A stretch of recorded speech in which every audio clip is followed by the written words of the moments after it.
Bear broadcast enrichment program of the 2022 season. Woo! We're real excited, and a special treat. Ted's actually out for enrichment. So as some of our longtime followers know, Ted doesn't like the main enclosure as much as the rest of the bears, and he doesn't get out into the main enclosure as much as the rest of our bears because he doesn't like to. And Ted, being resident senior ambassador bear here at the center, he gets to make his own schedule. And Ted will let us know when he wants to go out. And today he wanted to go out for our enrichment, so we're pretty excited about that. So I'm going to explain enrichment really quick. And for those of you here at the Bear Center that are confused why I'm talking over all the loudspeakers, that's because we do have a bear in the viewing area. So if you're not over there already, you can head over that way, or just to the right of the viewing area, there's a staircase that will lead you outside to the observation deck, which will allow you to get some pretty sweet pictures without a fence or windows in your way. So I invite you all to come out if you so wish. Now Ted here is getting his enrichment. So with bears, you have to simulate natural feeding behaviors and environment. If we just simply give the bears food in bowls all the time, their brains will turn to mush because they're not using them. So we have to stimulate mental activity. We do that by presenting them with a challenge. So Ted here has what we call a tube feeder. It's painted some kind of like a birch log to make it seem more natural. We've drilled some holes in there, and as you can see, we've put some food in it. Now Ted's going to go about manipulating the item to get the food out. Bears have very long and sticky tongues. Ted's is probably close to 12 inches long, if not longer. So what he can do is he can stick his tongue in those holes, he'll whirl it around, get all the nuts and the dried fruits that we put in there, and then he'll pull them back out.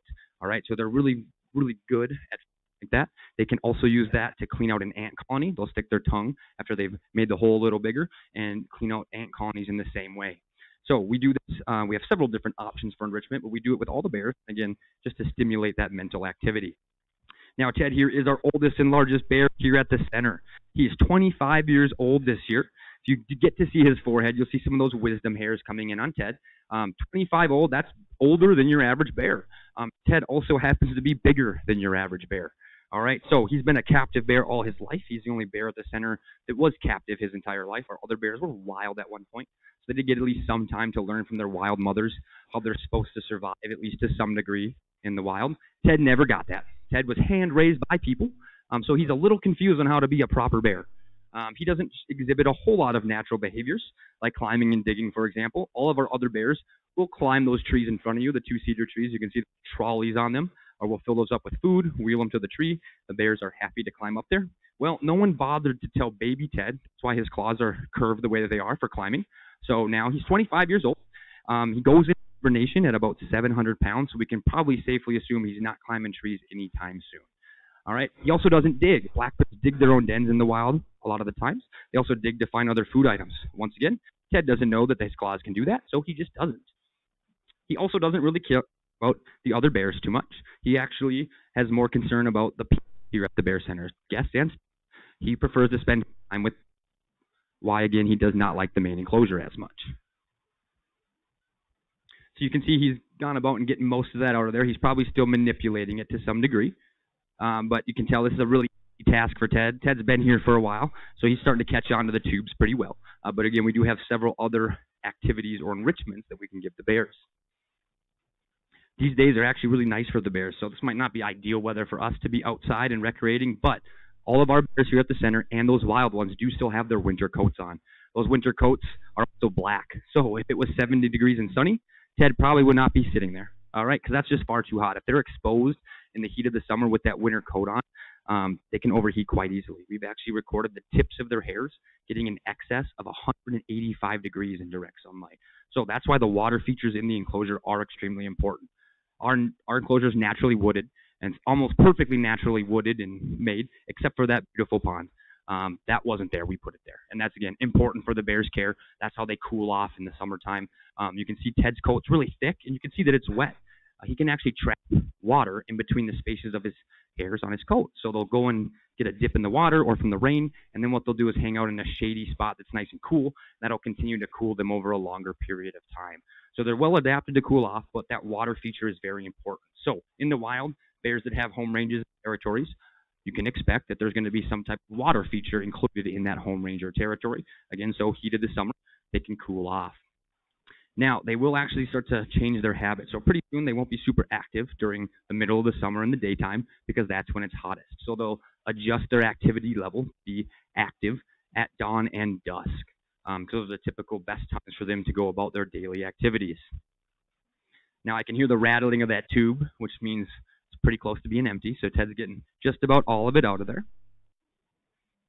Once he finishes that, I'm hoping Ted may go for a swim. Now, what Ted does in the pond, you can't really call swimming. He's more a splasher than a swimmer, but we're hoping that he might go in there. So our bears will spend a regular amount of time hanging out in that pond, and again, that's to cool off. But Ted here, he just likes to splash around. So we'll see if he'll go in there afterwards. But when the bears are in the main enclosure, they get to do whatever they want to do. We're lucky that Ted's very food motivated because that means he'll just kind of follow the food. But some of the other bears aren't too fond of always being down here. So a lot of times the programs, we can show you the bear. But for this particular one, if they don't want to show up, we can't really do anything about it, but shake the bucket of peanuts just a little bit harder. All right, so if they really don't want to show up again, there's plenty of food that grows naturally in the enclosure, and the bears actually prefer that over the stuff we give them, with the exception of Ted, right? He's not very natural. Ted doesn't do a whole lot of foraging. We see him get grass, and the bears actually do eat a regular amount of grass. About 90% of their diet in the wild is made up of vegetation, mostly nuts and berries, but there's a good amount of green vegetation in that as well. Ted will forage for grass in our enclosure. That's really the only thing he forages for. We've actually seen him walk by big berry patches on like a raspberry plant, because we have a raspberry in the enclosure, and they may even hit Ted in the face, and he just keeps walking. But if we pluck those berries and put them in a bowl, Ted is happy to eat them.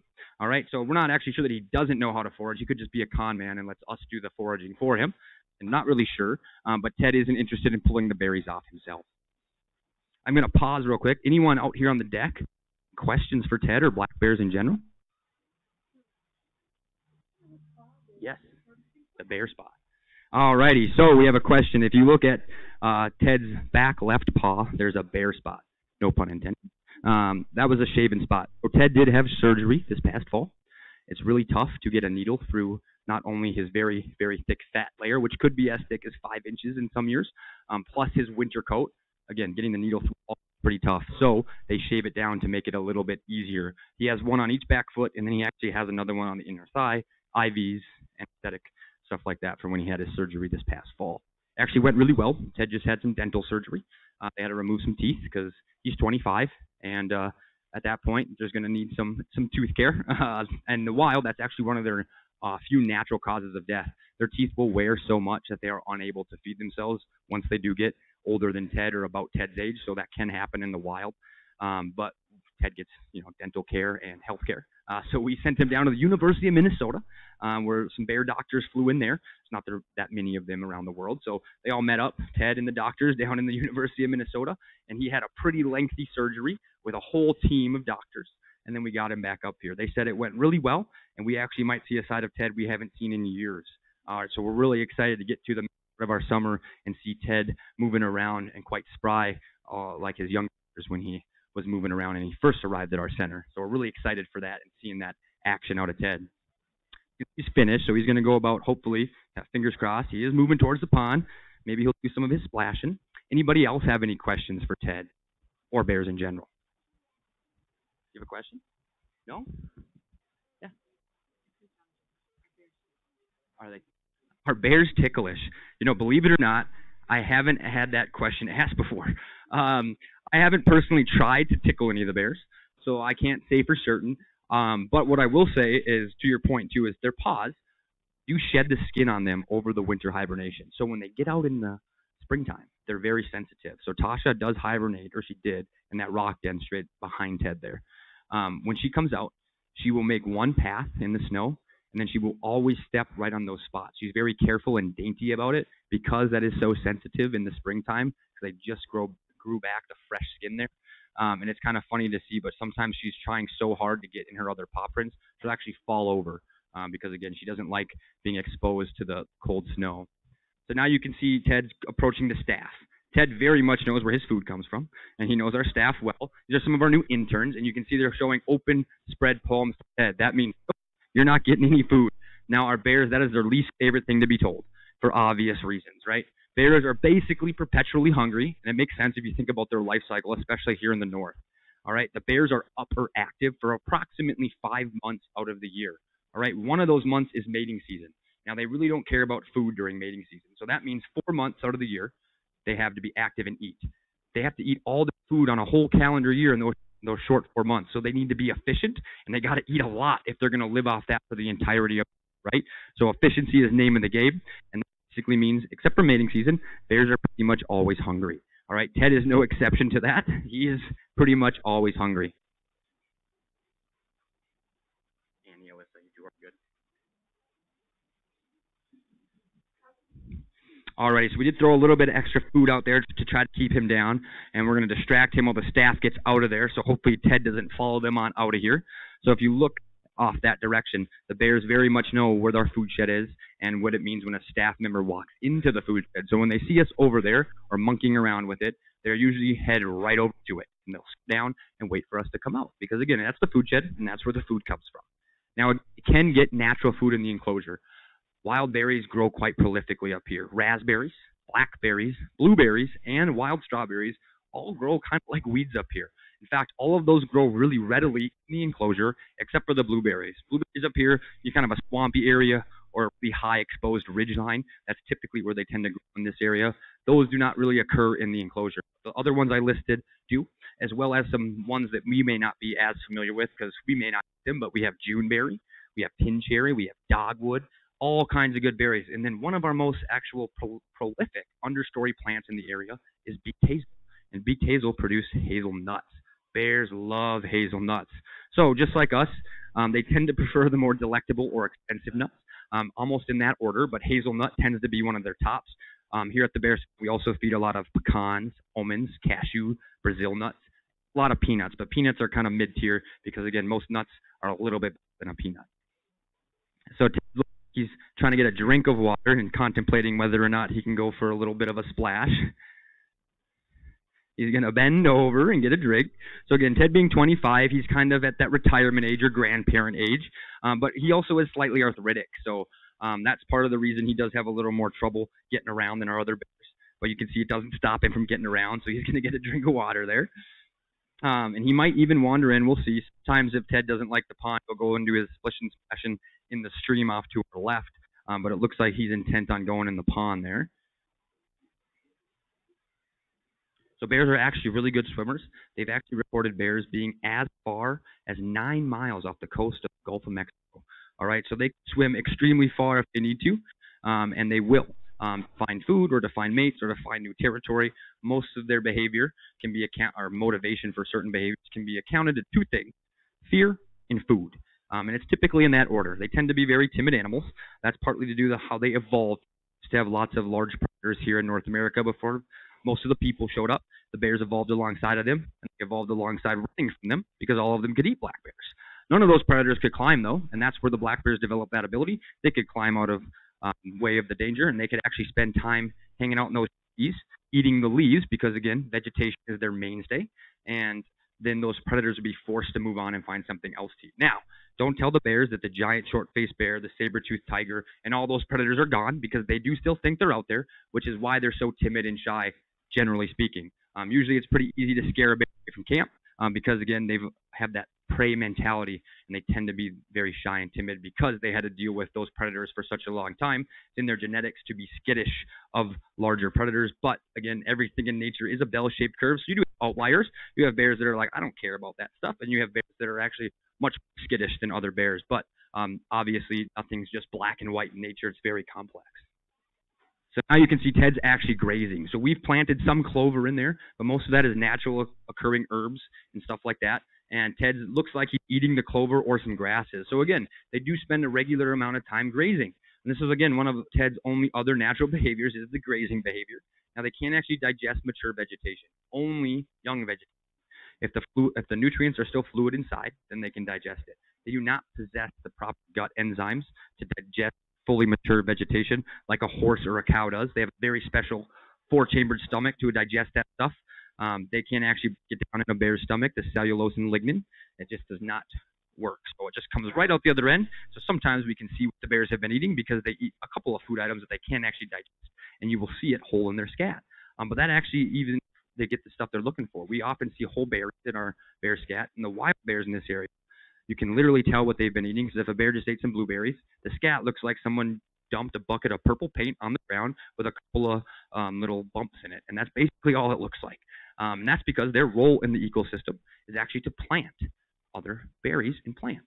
So the reason for that, how it happens, is again that digestive tract being very short. Nuts and berries make up the most of their diet. Those are just seeds for plants. So when they go to the bathroom, there is quite literally sometimes thousands of seeds in a little pile of fertilizer to go along with it. And eventually those will grow to be more bushes and berries for not just bears to enjoy, but all animals to enjoy. So they're in charge of keeping the composition of the forest intact, or their main goal, or sorry, their main role is seed dispersal out in the wild. Does anybody have any questions for Ted or bears in general?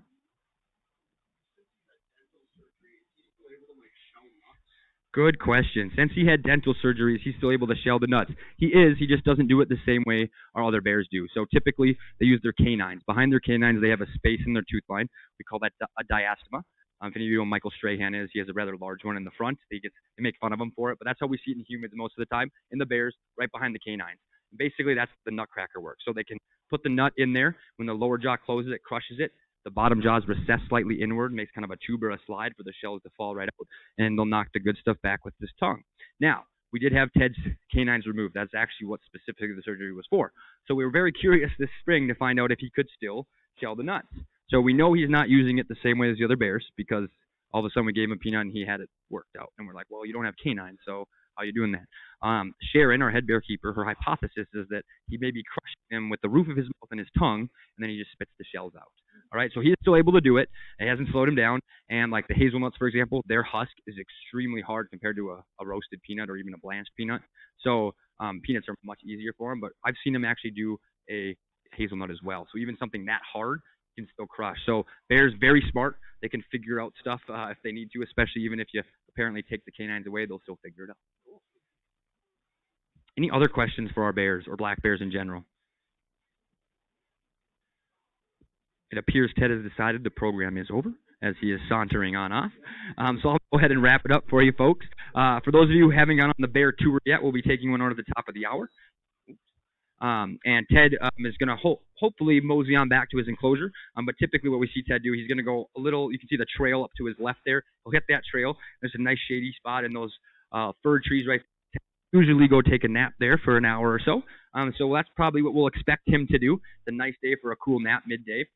But if you want to go bear tour again, top of the hour, we'll be taking one of those out. We meet by the viewing window areas, and we head outside to see the personal enclosures, and that'll be going out at the top of the hour. One more question before we end things. What is it like living in bear country? Well, if you like feeding the birds, don't live here because you can't. You'll bring them into your yard if you put up bird feeders. Otherwise, you just got to be careful and curing your trash and other food items. You don't have food. Yes, so we actually have a bear-proof trash can outside as an example. But yeah, it has a double locking mechanism. It's really tough if you just have one. They usually can figure that out. Yeah, it has a trigger and then another hole that you have to push a button. That's a bit beyond their comprehension level, but if it's just a latch lid, they'll figure that out. And if they can't problem solve it, they'll just start to smash. And they're pretty strong. So how often do we see them just running around in the woods? I would say in the city. Oh, depends on the year. If we have a poor food year out in the wild, they'll start coming into town. Right, they'll start coming into town for trash cans, apple trees, gardens, bird feeders. In fact, if you haven't heard, we had a horrible, actually a lot of wildfires around here. That was a bad year for bears because no wild food, which means they got to find something else. Almost always that's human food. And so they'll come into town. Last year we did have quite a lot of what we call nuisance bear issues, where they're tipping trash cans, digging in dumpsters, looking for anything they can get. That's usually when you have issues. Here, since starting off so wet, we can hopefully expect to not have what we had last year, a bountiful supply of wild food for all the animals. We won't have to worry about bears visiting trash cans as much this year. Great question, though. Alrighty, folks. So you can see Ted did find his nap spot. He's just trying to figure out how he's going to lay down in it, but that's right where it is. He'll probably plop down and lay his head down and go for a little nap. So I'm going to wrap it up. First and foremost, thank you folks for coming on out today. Again, this is our first broadcast of the year. We're really excited that we had such a big crowd in here so far today. And we appreciate that you guys want to spend some of your Memorial Day weekend with us and some of your hard-earned money. All of you had to pay an admission price to be here. We're very dearly appreciative of that. We are a nonprofit, so all that goes right back into caring for the bears and teaching people about them. If you folks didn't want to be here to see and learn about our bears, we would not be here to show you and teach you. So we do appreciate you coming out. We hope everyone has a great Memorial Day weekend, and come visit us and get on the next tour. Again, goes out at the top of the hour. Thanks everybody for coming in. We hope you enjoy the rest of your weekend.